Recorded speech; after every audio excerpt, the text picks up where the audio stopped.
বৌমা, ও বৌমা, বৌমা গো তুমি কোথায় গেলে? হ্যাঁ মা বলুন, কি হচ্ছে? আরে বৌমা তোমাকে ঘুমটা দিতে হবে না, তুমি ঘুমটা দিচ্ছ কেন? তুমি তোমার নিজের বাড়ির মতনই থাকো আমার বাড়িতে, তুমি আমাকে নিজের মাই মনে করো। আচ্ছা ঠিক আছে।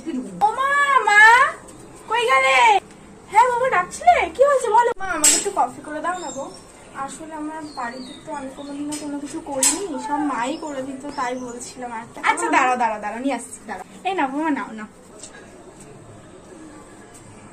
থ্যাংক ইউ মা। আমার স্নান হয়ে গেছে, তুমি একটুখানি আমার জামা কাপড়গুলো কেচে দিও, ঠিক আছে? আমি বাথরুমে রেখে এসেছি। হ্যাঁ জামা কাপড়, আচ্ছা আচ্ছা রেখে যাও। ও মা, মা আমি একটুখানি আমার বন্ধুদের সাথে ঘুরতে যাচ্ছি, তুমি একটুখানি ওই ও আসলে খেতে দিয়ে দিও না গো, আমি একটুখানি যাচ্ছি। হ্যাঁ তুমি সব ছোট ছোট জামা পরে কি করছো? পা বের করে জামা পরে এগুলো কোথায় যাচ্ছ তুমি? হ্যাঁ তোমাকে কি আশকারা দিয়েছি বলে তুমি একবার মাথায় উঠে যাবে নাকি? মাথায় রাখবে, আমি তোমার শাশুড়ি মা কিন্তু। হ্যাঁ নিজের মায়ের মতন মনে করতে যেও না, যাও কাজ করো গা।